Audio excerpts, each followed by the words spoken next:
¿Cuál es tu historia y la historia de tu familia? Es decir, esos tres grandes bloques que hemos visto, que por una parte son los hombres bala, por otra parte los payasos, Tony Alexis, Premio Nacional de Circo, gran amigo, primo tuyo, y por otra parte vuestra familia. Quiero que me cuentes un poco esa historia que empieza con tu abuelo. Empezó con mi abuelo, Jerónimo, que él, paradojas de la vida, era torero.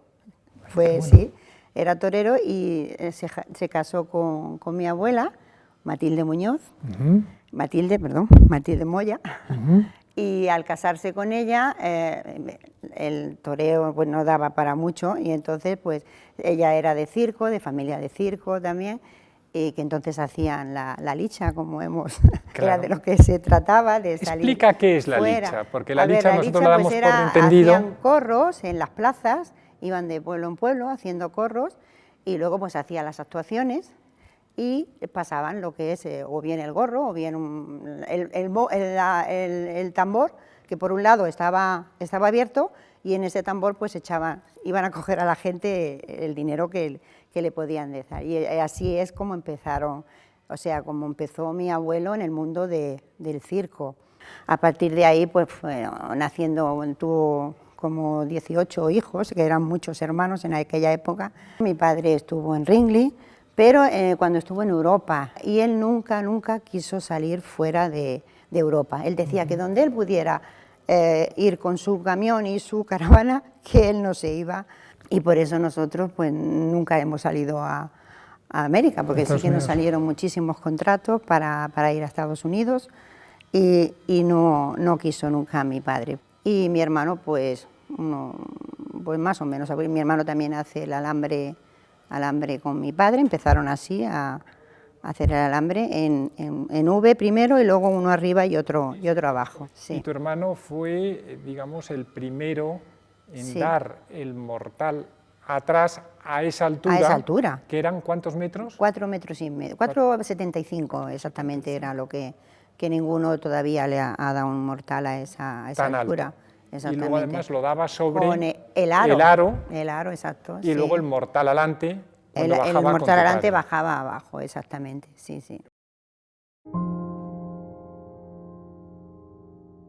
Bueno, yo empecé por casualidad, las cosas que de casualidad, que íbamos en un cirquito de familia.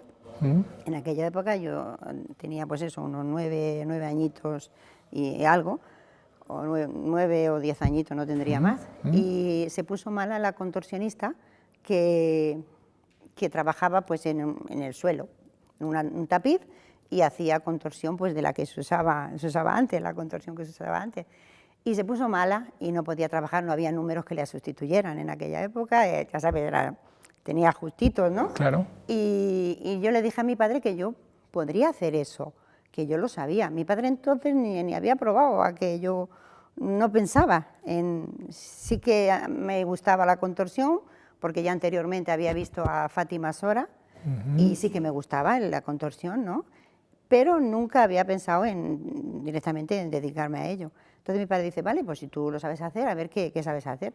De hecho, le hice el número ahí en el suelo, más o menos lo que hacía, y mi madre ese mismo día me hizo un traje con unas lentejuelas, un traje de baño que yo tenía, y me puso unas lentejuelas, y allí fue donde debuté, que luego ya pues ya mi padre, después de aquello, pues entonces ya me empezó a ensayar directamente, hasta que luego ya me compró un pedestal, lo hice en un pedestal, me dijo que si lo quería hacer lo tenía que hacer bien, que así en el suelo, que eso no le valía a él.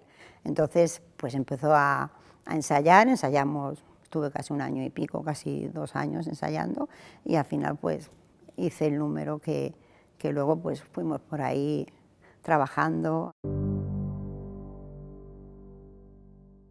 ¿Y tu modelo y tu espejo era Fátima Zora? Porque entonces era, digamos, la gran contorsionista. Claro, era la contorsión que no se había visto hasta ahora, el tipo de contorsión con la chistera, con el cigarro, coger la rosa desde esa altura, que en realidad no se había visto todavía, y yo quería hacer eso. Yo recuerdo que empecé doblando, cuando todavía mi padre no sabía que yo me doblaba, empecé en la pared de la caravana, me ponía para atrás hasta que llegaba, porque me daba miedo que me fuera para atrás y me cayera. Entonces te doblas y empiezas a ir poquito a poco hasta... Luego ya, pues cuando ya coges estabilidad, pues empiezas a tocar la pared con las manos, sí, hasta que llegas a tocar el suelo. Hasta que llegas a tocar el suelo, exacto. Primero tocas la pared. Y luego ya un poquito más al pie, hasta que ya consigues tocarte los tobillos y cogerte los tobillos. Eso ya después de bastante técnica, ¿no? Entonces empiezas a bajarte hasta que ya consigues sacar la cabeza y claro, poquito a poco, siempre un poco más. Y ya poquito a poco esforzando hasta que... Y luego ya pues es cuestión de equilibrios, empezar a hacer equilibrios hasta que ya consigues hacer los equilibrios, porque en realidad lo que es doblarte, si uno es flexible, pues lo puedes llegar perfectamente en poco tiempo, pero luego lo que más cuesta trabajo de realizar pues son los equilibrios. Primero empiezas desde muy poquito, desde unos bastones chiquitines, y luego ya empiezas a subir la medida hasta que ya pues lo hacías como lo hacía yo, que era, pues yo no sé qué cuánto podría tener, 1 metro y algo, a lo mejor el bastón, hasta que ya consigues coger la flor y te levantas y subes para arriba, que es el final. Y a partir de ahí empieza una trayectoria internacional en la que tú estás en circos muy importantes, en los circos más importantes de Europa. Pues sí, a raíz de salir, primero salimos a Italia, que fue el primer contrato que nos salió a la familia junto, y bueno, ya a partir de ahí de Italia, que estuvimos bastantes años con Liana Orfei, que era uno de los mejores circos que entonces había allí en Italia, unas grandes producciones tipo Castilla, circos eran enormes, grandísimos, y yo allí era el Ruiseñor de Oro, había una presentación muy bonita, con lo cual el rey estaba muriendo de malinconía porque había perdido al Ruiseñor de Oro, al ruiseñor. Entonces el gigante llevaba al ruiseñor al circo porque lo encontró y lo llevaba. Y entonces me llevaba en una jaula arriba, yo iba así doblada y me llevaba en una jaula arriba y me llevaba hacia el pedestal.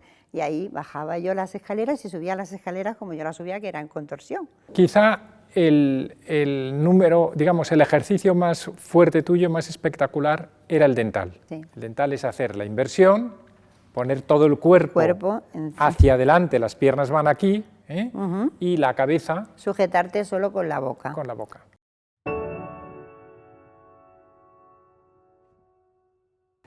¿Qué números recuerdas fuera de la contorsión que tú hayas compartido, a lo mejor en la tournée de Krone o en la temporada de Krone o en CNI, o que digas, pues vi a tal artista? ¿Qué 3 o 4 o 5 artistas? Bueno, son muchísimos, porque cada uno, la verdad que había muchísimas atracciones cada vez que... Por ejemplo, aquí Tony Steele fue uno de los grandes alambristas, no sé si lo recuerdas. Yo recuerdo la primera vez que trabajé en Krone, que veníamos de Italia y al hacer la función en Krone, sabes que en Alemania no aplauden como aquí nosotros, sino que aplauden todos a la vez. Además, de hecho, te hacen marchas, las que terminas con marchas, que aunque tú tengas otra música, te ponen una marcha y la gente aplaudía a todas a la vez, ¿no? ¿Qué recuerdos tienes del Circo CNI pues, y de la tournée en Suiza? Fabuloso, la tournée en Suiza para mí yo creo que ha sido una de las más bonitas, con los mejores recuerdos tengo de allí. Te sientes como muy importante porque allí cuando tú dices que estás trabajando con CNI, eso parece que dices, no sé, es algo fabuloso, ya te digo. Te sientes como si fueras una actriz de cine, vamos, eso es. Ibas a cualquier restaurante y te veías las fotos de los años anteriores de los artistas que estaban puestas allí porque venía CNI en esa fecha para el circo. ¿Y tú tuviste ahí relación, conociste, hablaste con él, con Arturo Castilla? Sí, claro, sí. En ¿Qué te pareció época, él sí, como empresario? Entrañable, la verdad que para mí ha sido uno de los... Ya no hay, no hay empresarios así, y que vivía para el circo, y es que eso se nota, eso se ve. Ya te digo, la verdad que entrañable. Claro, eso que alguien ha llamado los príncipes del circo, ¿no? Sí. Eran Schumann, Exacto. Knie, viejo señor Krone, Arturo. Han ido cayendo esas dinastías y ya prácticamente solo quedan los Knie y un poco Krone, vamos, con un buen programa, pero ya un poco más diluido. Es decir, ¿y qué diferencias ves tú entre el circo de entonces y el circo de ahora? Bueno, ha cambiado todo, pero es que ha cambiado todo, claro. ¿Ha cambiado para mejor o para peor? No sabría qué decirte, claro, yo qué te diría, porque las producciones de antes no son las de ahora. Claro, ha cambiado en el sentido que el circo está mejor considerado, eso sí, porque depende de qué circos, porque hasta que no salimos fuera nosotros no te consideraban lo que es como un artista, ¿no? Antes el circo pues no tenía nada que ver con la cultura, ¿no? Según ellos. Y claro, ahora pues la verdad que ha cambiado muchísimo en este aspecto y con eso sí me quedo. Pero claro, las producciones que había antes y todo, pues lo que he vivido yo antes, pues no sé, quizá ahora esté también, porque sí hay espectáculos muy buenos también, pero no sé, lo ves de diferente manera. Pero bueno, yo me quedo con lo de antes, pero claro, hay que reconocer que también ahora hay muchísimos buenos espectáculos y que tenemos que innovarnos también, pues no te digo que no, pero la cosa está muy dura, sobre todo para los circos tradicionales como somos nosotros. Hay muy circos grave. que no pueden entrar en Madrid porque no hay materialmente un terreno. Es muy difícil. Y luego quizá también, no sé, la excesiva burocratización, ¿no? Exacto. Es decir, los papeles, las inspecciones, Muchísimas la reiteración. inspecciones. Bueno, este momento lo tenemos muy complicado, pero sí, evidentemente el circo siempre va a sobrevivir ante todo, ¿no? Yo recuerdo, ¿te acuerdas cuando decía, mientras haya un niño? Era una palabra que se decía mucho al final del espectáculo, siempre... que mientras haya un niño en el mundo, el circo no puede morir, o algo de eso era, no recuerdo muy bien la palabra, y yo creo que no puede, porque sí que seguirá avanzando, que cambiarán las técnicas, pero el circo, evidentemente, como espectáculo, no, eso no podrá. Un nuevo circo quizá distinto al que... Sí, ya, de hecho, está bastante ya está distinto. Emergiendo, un circo con otros elementos, con otras exactamente, formas de expresión. Exacto. Que a lo mejor podrá coexistir con un circo más clásico o que a lo mejor terminará... con el clásico. Bueno. Tomando elementos, o fusionando, o ya veremos qué, ¿no?